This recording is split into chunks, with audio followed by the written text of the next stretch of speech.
Halo guys, kita lanjutin part 1 kemarin cerita dibuka mata batin ke part 2 ya. Jadi posisinya setelah saya tiba di tempat lokasi pembukaan mata batin di mana tempat paling angker di sekolah itu ya. Saya harus hanya berdiri, tutup mata, lalu si Uwa bukakan mata batin saya. Jadi caranya itu cuman diusap mata begini ke bawah gitu. Yang saya juga entah apa yang dia baca, saya juga nggak terlalu, istilahnya nggak terlalu denger lah dia baca apa. Intinya nggak ada perasaan khusus sih, tapi lebih ke sensasi. Ada sensasi yang tiba-tiba kayak seolah-olah udara tuh berasa lebih apa ya, lebih berat mungkin ya.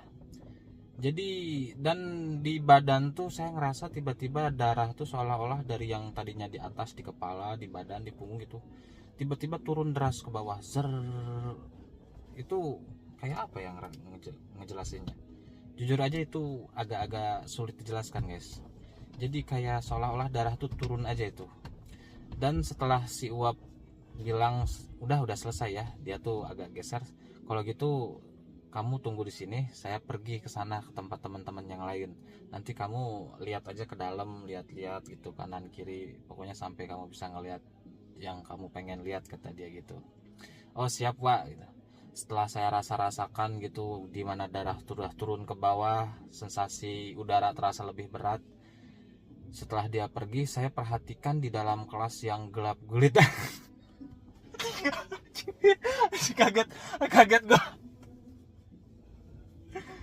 Saya perhatikan di dalam kelas yang gelap gulita itu, entah bagaimana seolah-olah saya melihat ada kayak kayak ada pergerakan. Cuman saya nggak lihat sosok, tapi kayak gimana ya, kayak kayak saya kayak ngerasain di dalam itu seolah-olah ada banyak objek gitu yang bergerak.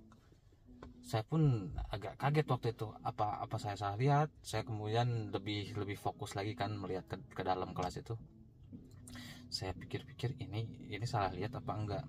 Jujur aja kalau secara jelas kasat mata gitu, maksudnya secara jelas fisik wujudnya itu saya nggak ngelihat, tapi lebih ke kayak seolah-olah udara tuh menggelombang dan membentuk sebuah sosok yang sebetulnya tuh samar-samar nggak jelas gitu.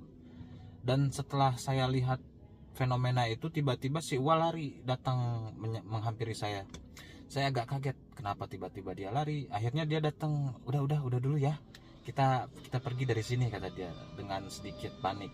Saya pun entah kenapa, terus gimana saya ini, mata batinnya ditutup nggak? Tutup dulu kata dia, langsung ditutup sama dia.